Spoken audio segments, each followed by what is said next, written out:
حلقه ملقه را در کانادا اسیرش بکنن و به زندان ببرنش و بگن تو چه کاره هستی که از ایران اومدی اینجا عرفان حلقه کی تو با پول کجا اومدی؟ این تلویزیون کی را انداخته؟ خب این همین پولای دلارای کنسرسیوم ایران زمینه. تویی که تو آمریکا نشستی، تو لندن نشستی، تو غرب نشستی، اپوزیسیون ایرانی 1000 گروهید، پهلوی هست، مجاهد هست، میخواید برید ایران آزاد بکنید، حالا میخواید برای ملت ایران آزادی و منطقه و جامعه. شما چه کاره هستید؟ شما از کجا انبال آوردید که هر هزاران گروه نشستی تو هزاران ترفندهای معنوی و اقتصادی و سیاسی و ایران آزاد میکنیم، ایران فلان، بعد هیچ اتفاقی تو ایران همین سیاستی که از هزاران سال تو 200 سال گذشته 100 سال الان هم هست. این التیماتوم باید به ایران از طرف جهان داده بشه که این فرصت دیگه الان اینجاست، باید جواب بدین. ببینید الان ایشون بله حق طلب اینجا فهمیده، با این چند کلاسی که درس زمینی و حالا با همین اسلام شیعش متوجه شده حقیقت چیزی دیگه است.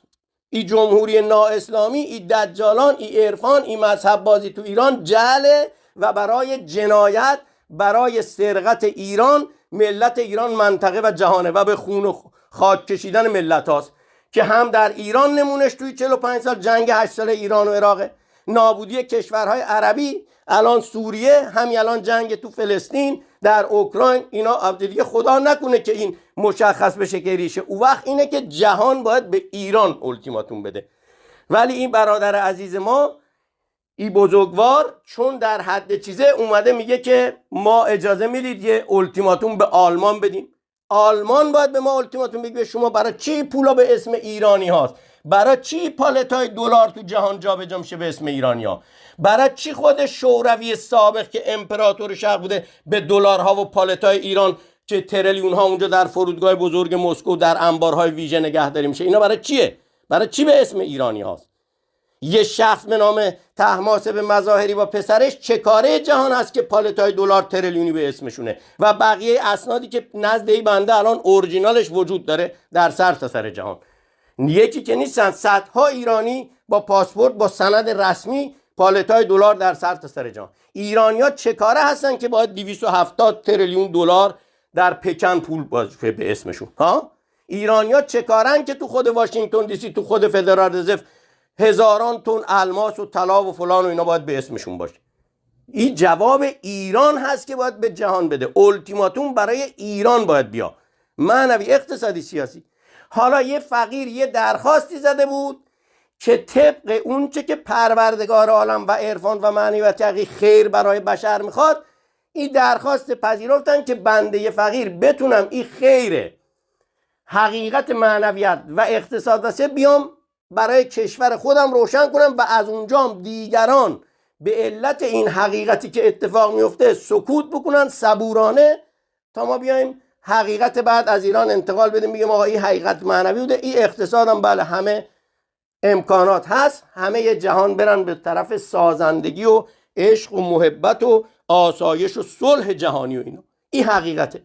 و این صلح جهانی هم وقتی معنوی، یعنی مردم باید معنوی، هر کسی مجوز داره بره برای خودش هر اعتقادی هر دینی رو میخواد انتخاب کنه، یه اجازه نداره، نمیتونه تجاوز کنه، نمیتونه به فرزند خودش، نمیتونه به کشور خودش اعتقاد خودش به قول معروف با زور چماق بپذیره که آقا شما باید قبول. که الان این اتفاق تو ایران هم میشه بوده، الان هم که آقایون دجالان و نوچه و جوجه دجالانشون میگه آقا تو اینه بپرست، اینجوری چی کن، از اینجوری خدا رو تو باید بری سپاس کنی، اینجوری امام زمان بپرستی تا نمیدونم امام علی شیعه، امام رضا فلان، تا تو بتونی یه نون تو ایران نون بدن. تازه حالا اینا رو بهت میگه نونت هم میگیره، کتکت هم میزنه، تو فقرم نگرت داشته. و این میشه جعلی دیگه. پس اینه باید جا بیفته برای جهان که آقا نه، حقیقت اگه میخواید بدونید که دین چیه، دین اومده برای آسایش و آرامش، معنویت برای آسایش و آرامش و خیر و برکت. هیچ بنی البشری توی زمین نباید فقیر باشه. اگه نبود مشخصه که وقت خدای حقیقی و خدای شیطانی به حرکت افتاده. در حال حاضر که صحبت می‌کنیم شیطان خدایی در زمین حکومت میکنه و اگر هم درخواست نباشه خب نمیشه. این مأموریت بنده بوده. ولی متاسفانه ببینید یه نفر هنوز متوجه نیست. هنوز متوجه نیستن که اینا را تجزیه تحلیل کنن، چون بنده فقیر میام با زبون ساده میگم و همون دجال بازی ها را میخواد اون 3% ایرانی ادامه بده که دیگه مطمئن باشید شکست خوره. و حالا صحبتشون که اومد کرد، مطمئن باشید این اتفاق خدای ناکرده اگر بر ایران افتاد که جهانه که باید به ایران 24 ساعت یا 72 ساعت التیماتوم بده. این حقیقته.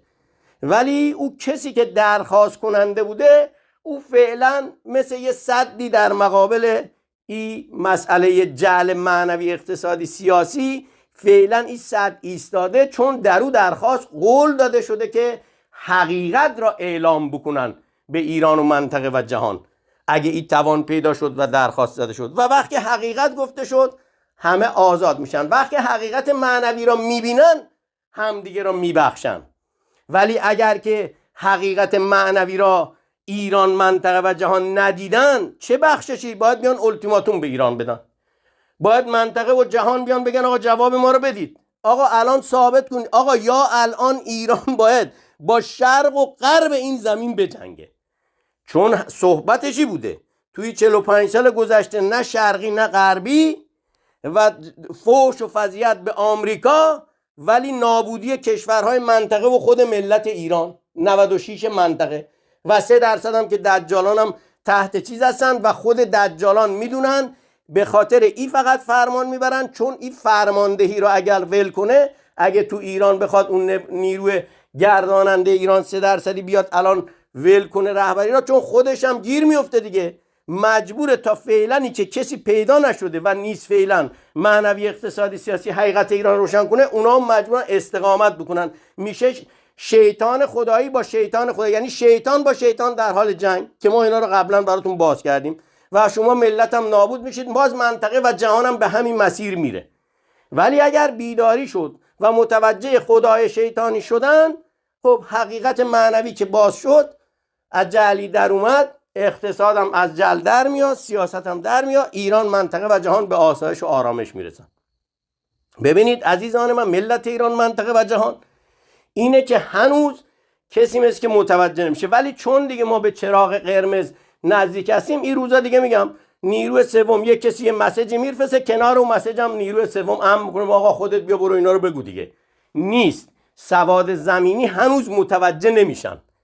هنوز فکر میکنن که عالم معنویت یا حقیقت در این کتابایی که تو زمین باید میخوندن تا یاد میگرفتن چجوری زندگی کنن، چجوری ساختمان بسازن. اینا سواد زمین دیگه. اینا فکر میکردن حقیقت هم با همینه، که یعنی کسی که رفته مهندس ریاضی شده، شیمی شده، فلان شده، یا نمیدونم اون که داره الان برج میسازه، ساختمان میسازه، جاده میسازه، هواپیما میسازه، فکر میکرده حقیقت عالم در اینه که بگه آقا خب من سواد که دارم، من مشکل، ما بی سواد نیستیم آقا جون. چون بی سواد نیستیم، سواد داریم، حتما میدونیم که این عالم بی انتها چه خبره، پروردگار کیه، معنویت چیه، مأموریت پیامبران چی بوده، مأموریت حقیقت چی.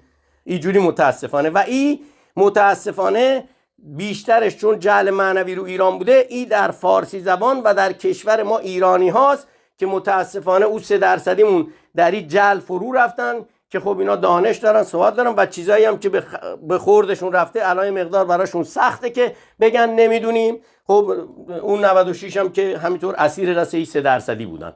حالا تا بیای بهشون چی بکنی یه مقدار سخته، ولی بایستی تلاش کرد. پس اینه گفتم دری بگم که در جوابی که ایشون گفته، جهان در حال انقراض ابدی است به اضافه 7000 سال گذشته و آینده، و این کدا در ایران بوده. ولی احتمال ای که جهان بیدار بشه و این چیزی که ایشون گفته التیماتوم به آلمان داده بشه، این التیماتوم 24 ساعته یا 72 ساعته به سرزمینی که اسمش ایران بوده یا ایران زمین سابق معنوی اقتصادی سیاسی داده بشه و بقیه جهان آزاد بشه. دیگه ما ایرانیا دیگه کجا بریم دیگه؟ حالا خودتون فکر کنید، اینا بشینن اونایی که ادعا دارن فکر بکنن. و این کدم دیگه زمانش بالاخره داره فرا میرسه، دست بنده فقیرم که نیست، این کد باید آزاد بشه.